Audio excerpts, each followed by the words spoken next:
Hello, good morning, students. Today in 12th class physics, we will be starting some numericals in this chapter, magnetism. आज अभी हम लोग ले रहे हैं सबसे पहले एग्जाम्पल 5.1 एनसीईआरटी.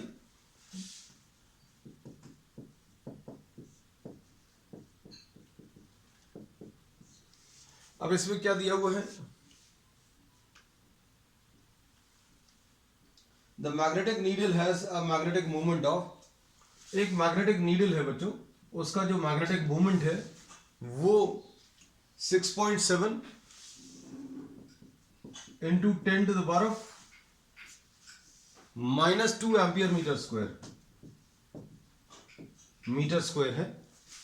उसके बाद मोमेंट ऑफ इनर्शिया इसका आई जो है this is equal to 7.5 into 10 to the power of -6 दिया है kg मीटर स्क्वायर. फिर उसके बाद क्या दिया हुआ है? मैग्नेटिक मूवमेंट दिया है, मोमेंट ऑफ इनर्शिया दिया है. It performs 10 complete oscillations in 6.7 second. 10 oscillations in 6.7 seconds, ऐसा कुछ दिया है. What is the magnitude of the magnetic field? तो बच्चों मैग्नेटिक फील्ड की वैल्यू निकालनी है. तो मैग्नेटिक फील्ड कैलकुलेट करने के लिए अभी हम लोग जो फॉर्मूला यूज करेंगे इसमें T is equal to 2 pi under root of I upon M B. अब इसमें देखो, इसमें I की वैल्यू डायरेक्टली दी है, M भी डायरेक्टली दिया है.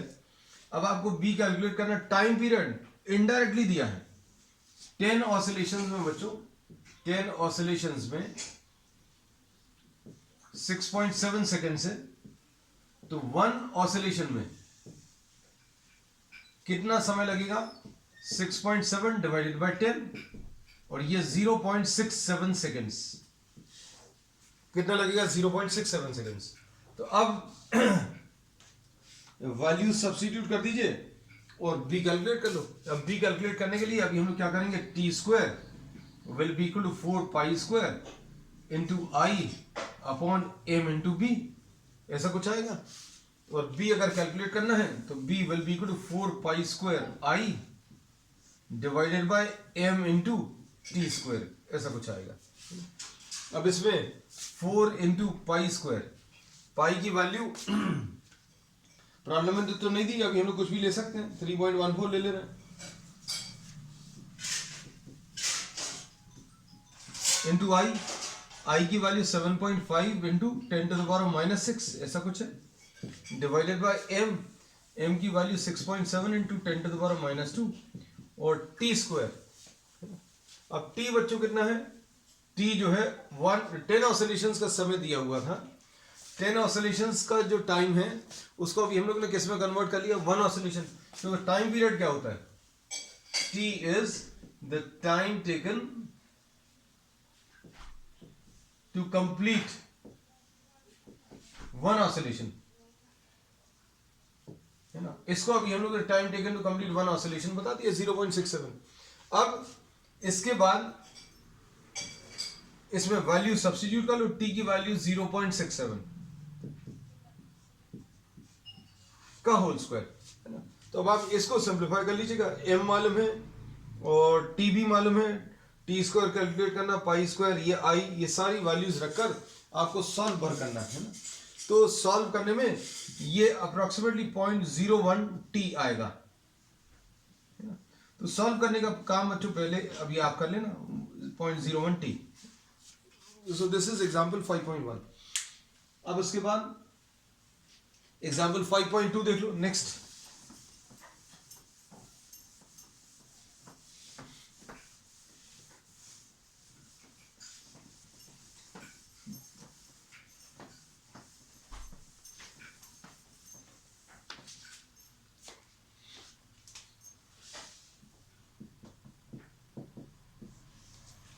Example 5.2.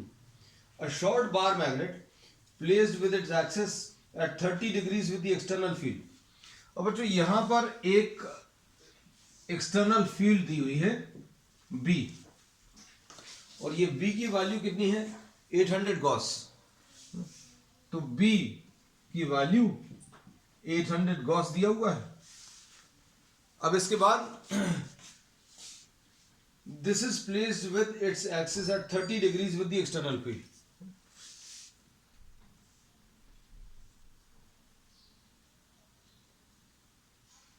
ये इसका जो डाइपोल मोमेंट है वो मैग्नेटिक फील्ड के साथ theta is equal to 30 degrees बना रहा है, ऐसा कुछ दिया।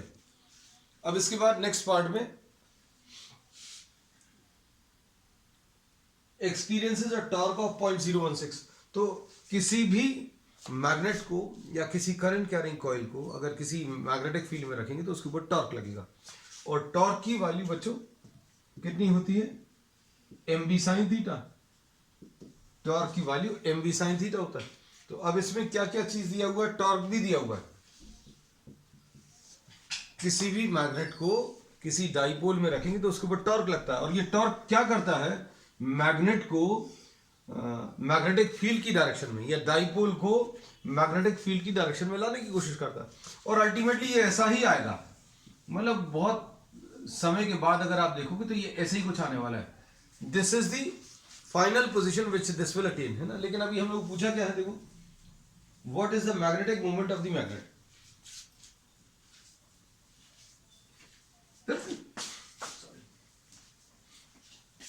अब इसमें मैग्नेटिक मूवमेंट अगर निकालना है तो ये सारी वैल्यूज रख लीजिए। टॉर्क कितना दिया है, 0.016 Newton metre.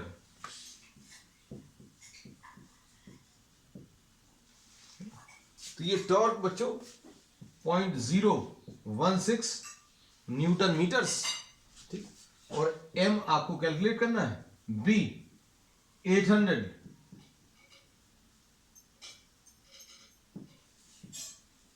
Into 10⁻⁻⁴।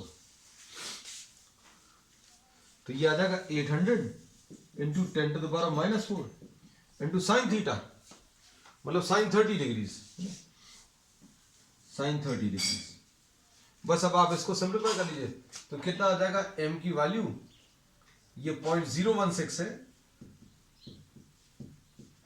m into 800 into 10⁻⁻⁴ into sine 30 की वैल्यू बच्चों 1/2। तो इससे क्या कर सकते हैं, अभी हम लोग m की वैल्यू कैलकुलेट कर सकते हैं, ये आ जाएगा 400, है ना। तो इसको अभी हम लोग क्या करेंगे, m अगर कैलकुलेट करना है तो m will be equal to 0.016 divided by 400 और 10⁻⁴, ऐसा कुछ मिलेगा। तो अब आप m सॉल्व करेंगे तो कितना मिलेगा, 10⁻⁴ से अगर आप मल्टीप्लाई करोगे तो 3 डेसिमल प्लेसेस तो ये हट जाएंगे, मतलब ये 160 डिवाइडेड बाय 400 ऐसा कुछ मिलेगा। 400 100 टाइम्स और 4 4s ये 40, तो m की वैल्यू 0.4 एम्पियर मीटर स्क्वायर, ऐसा कुछ आ गया। So this is the answer to the first part. अब इसके बाद what is the work done in moving it from the most stable to most unstable position, है ना। तो बच्चों वर्क डन अभी हम लोग कैसे निकालेंगे, सबसे पहली चीज तो अभी हमें ये मालूम होना चाहिए कि मोस्ट स्टेबल पोजीशन कौन सी है। तो मोस्ट स्टेबल पोजीशन ये अभी हम रख करते हैं, the most stable position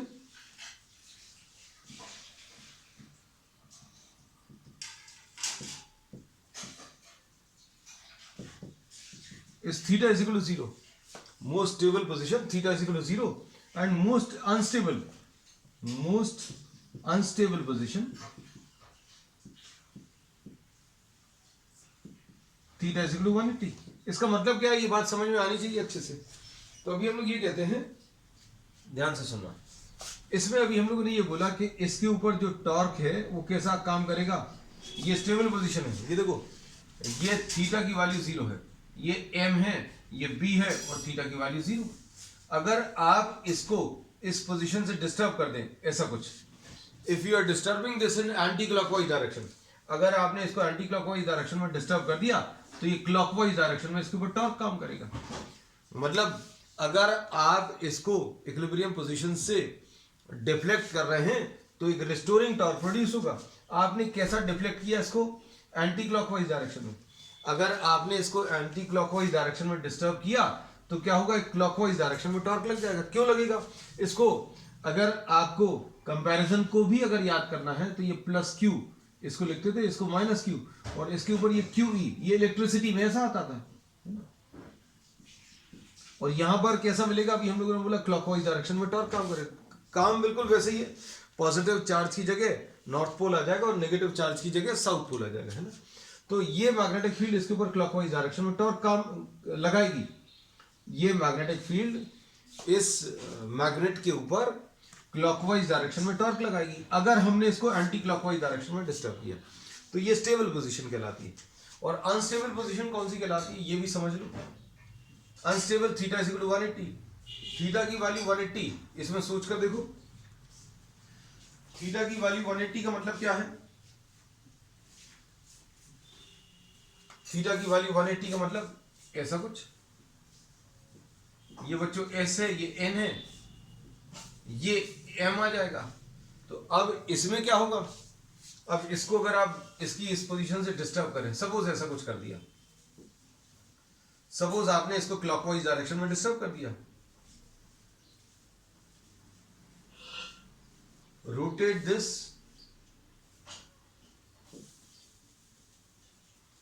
in clockwise direction, आपने क्लॉकवाइज डायरेक्शन में डिस्टर्ब किया तो क्या होगा? इसके ऊपर नॉर्थ पोल के ऊपर ऐसा फोर्स लगेगा और साउथ पोल के ऊपर ऐसा। अगर आपने इसको ऐसा डिस्टर्ब किया तो ये इसके ऊपर एक टॉर्क लग रहा है जो और इस डिस्टरबेंस को बढ़ाएगा। ये देखो, अगर आपने इसको ऐसा डिस्टर्ब किया तो टॉर्क लग रहा है। अब ये टॉर्क कैसा लग रहा है? ये नॉर्थ पोल के ऊपर फोर्स ऐसा लगता था, बना लिया, साउथ पोल के ऊपर ऑपोजिट डायरेक्शन हो वो भी बना लिया। तो ये बनाने की वजह से एक टॉर्क आ रहा है जो इस डिस्टरबेंस को बढ़ाने की कोशिश करेगा। हमने बोला कि अगर आप इसको इसकी पोजीशन से डिस्टर्ब करोगे तो ये डिस्टरबेंस बढ़ता चला जाएगा, तो ये अनस्टेबल पोजीशन है ना। तो इन्होंने बोला है, ये तो क्वेश्चन भर समझाया अभी हमने, तो अब इसमें क्या लिखा है? What is the work done in moving it from the most stable to most unstable position. तो अब हम लोग क्या करेंगे? मोस्ट स्टेबल पोजीशन में यू निकाल लो, मोस्ट स्टेबल पोजीशन, इसको भी हम लोग ऐसा लिख लेते ना, U for theta is equal to 0 निकाल सकते हैं। पोटेंशियल एनर्जी का फॉर्मूला क्या होता है? Minus M B cos theta. तो इसमें एम बी मालूम है और बी भी मालूम है, तो इसको अभी हम लोग क्या बोलेंगे? थीटा इज इक्वल टू 0 के लिए ये माइनस एम बी आ जाएगा, है ना, क्योंकि कॉस थीटा की वैल्यू बच्चों कैसी आ जाएगी? कॉस 0, है ना, कॉस 0 यानी कि माइनस एम इंटू बी, ऐसा कुछ आ गया। अब इसके बाद क्या करेंगे?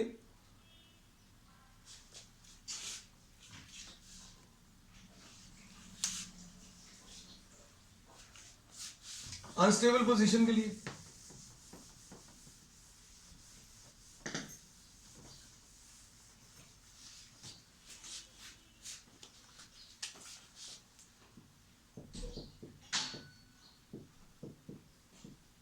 U180, this will be minus m into b into cos 180। ये कितना जाएगा? Minus m into b into cos 180 की वैल्यू कितनी? -1, ऐसा कुछ कर दिया। तो U180 की value potential energy in the unstable position,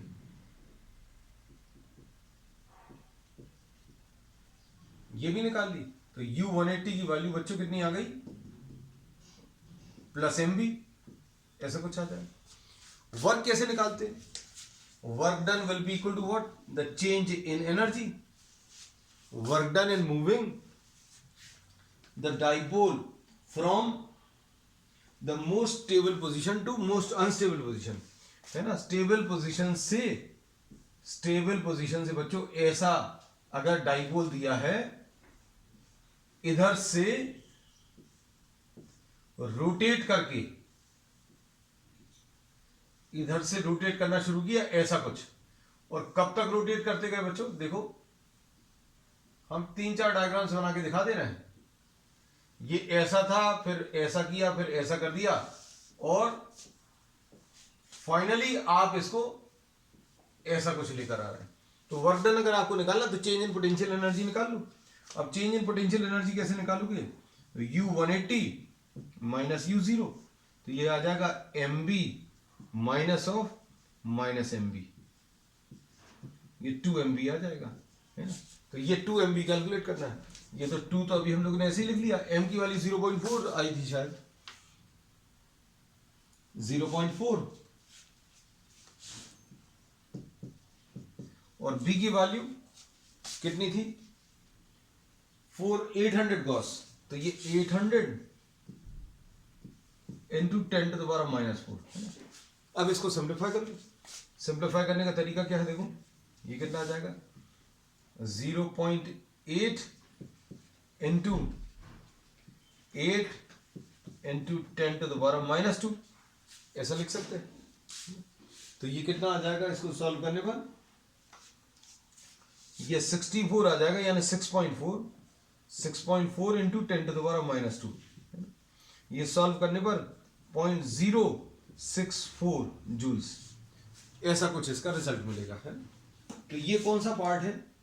ये बी पार्ट है। अब इसके बाद नेक्स्ट पार्ट,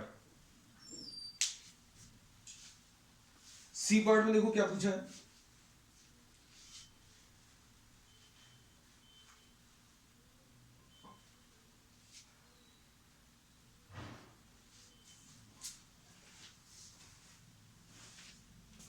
सी पार्ट में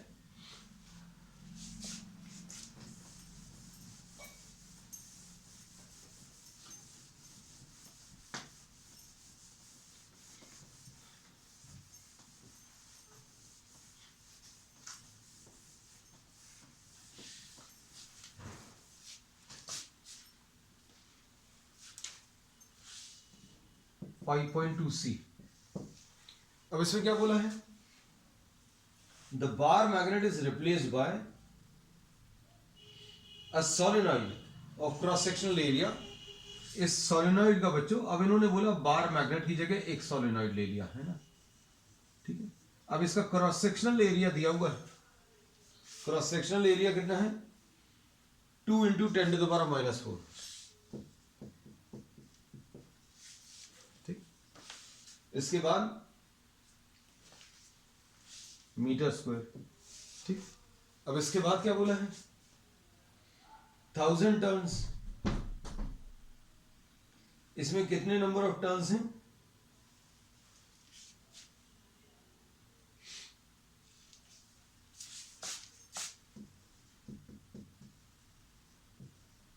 1000 टर्न्स, ठीक। अब इसके बाद क्या दिया है? But of the same magnetic movement. तो बच्चों मैग्नेटिक मूवमेंट इन्होंने बोला सेम है। मैग्नेटिक मूवमेंट सेम कितना? बार मैग्नेट का कितना था? तो बार मैग्नेट का कितना था? 0.4 एम्पियर मीटर स्क्वायर। तो अब इन्होंने क्या बोला है? Determine the current flowing through the solenoid. आपको करंट निकालना है। तो करंट निकालने के लिए अभी हम लोग एम का फॉर्मूला N इंटू आई इंटू ए, इसका यूज करेंगे। अब इसमें एम की वैल्यू 0.4 है, इज इक्वल टू N 1000 है, आई निकालना है, ए कितना है? 2 into 10 to the power minus 4, ऐसा। अब इसको कैसा लिखेंगे?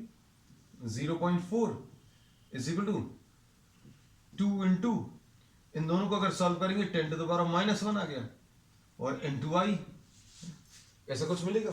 ये 1000 10 टू द पावर 3 हो गया, ये 10 टू द पावर माइनस 4 हो गया। तो सॉल्व करने पर 10 to the power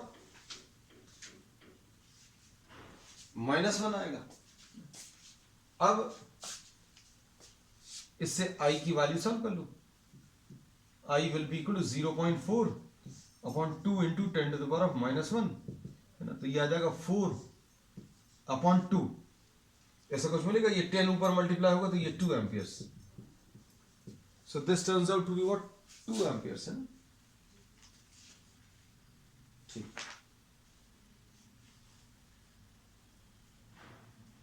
next question,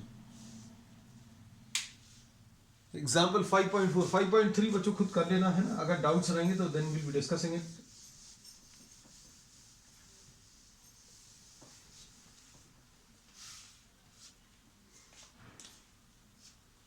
अब एग्जाम्पल 5.4,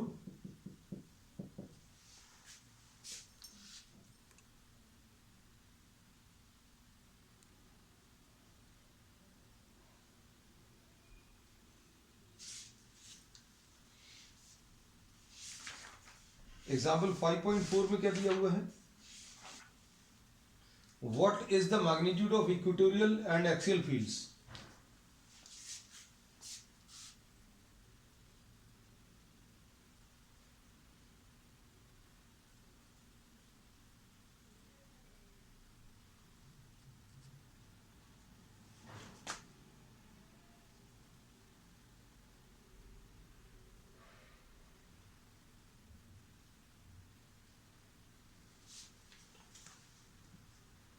एग्जाम्पल 5.4 में what is the magnitude of equatorial and axial fields due to a bar magnet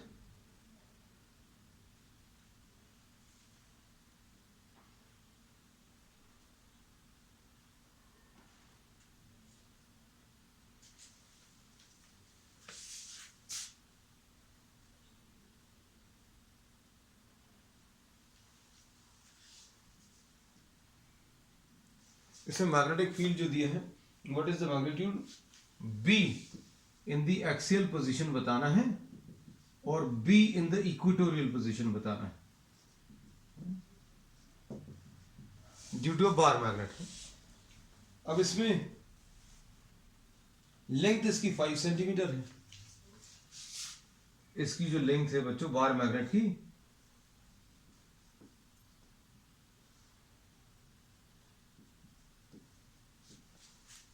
कितनी? 5 सेंटीमीटर दी हुई है। और डिस्टेंस जिस पर अभी हम लोग को इसको कैलकुलेट करना है,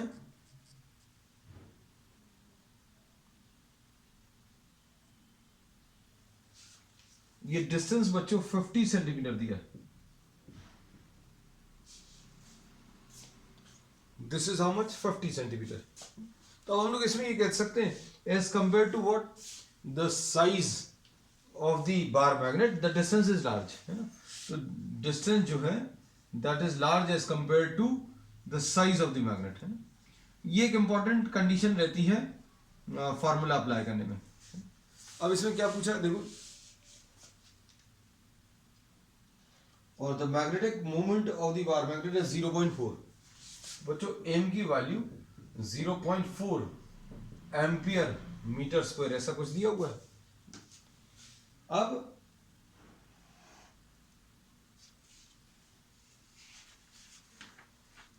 ठीक, अब इसमें मैग्नेटिक फील्ड अगर एक्सियल पोजीशन पे बतानी है तो magnetic field in the axial position will be mu zero magnetic field in the axial position, B will be equal to mu zero into 2m upon 4 pi r cube। This is the formula. ये formula use होगा। इसमें m मालूम है, r की value भी मालूम है। So what you can do, you can substitute the values को सब्स्टिट्यूट करके आप सिंप्लीफाई कर सकते हैं। कैसा आएगा देखो, म्यू 0.4 पाई को अभी हम लोग क्या लिख लेंगे, इसको 10 टू द पावर ऑफ -7 लिखा और इंटू 2 इंटू एम की वैल्यू। तो एम कितना है बच्चों, एम इसमें 0.4 एम्पियर मीटर स्क्वायर है अपॉन आर क्यूब। तो आर बच्चों इसमें कितना, 50/100।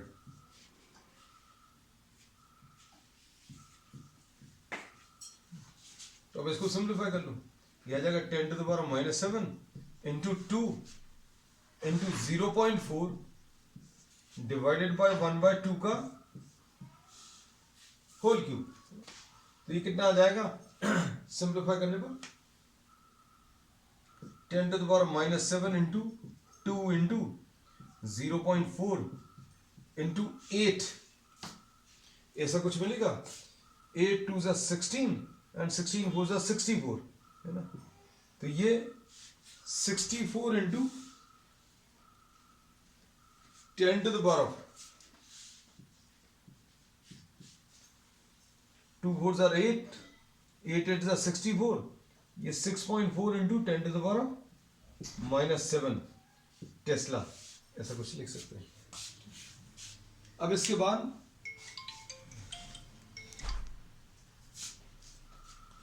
बाद नेक्स्ट पार्ट में इसमें इक्वेटोरियल पोजीशन पे, तो magnetic field in the equatorial position B,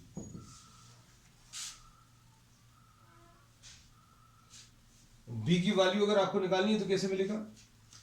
in the axial position, ये एक्सियल तो निकाल लिया, sorry equatorial, in the equatorial position B will be equal to mu zero M upon 4 pi R cube. तो ये कितना आ जाएगा? 10 to the power -7 into M की वैल्यू बच्चों कितनी है? एम की वैल्यू 0.4 है अपॉन आर की वैल्यू, तो आर बच्चों 50/100 है, तो 50/100 का होल क्यूब। अब इसको सिंप्लीफाई कर लीजिए, ये 1 है, ये 2 है, तो ये आ जाएगा 10 to the power -7 into 0.4 into 8, यानी ये 3.2 into 10 to the power -7 Tesla. चलो तो बच्चों आज के लिए तो इतना ही ले रहे हैं, ठीक है। We will continue with some more numericals on the next, and that's all for today.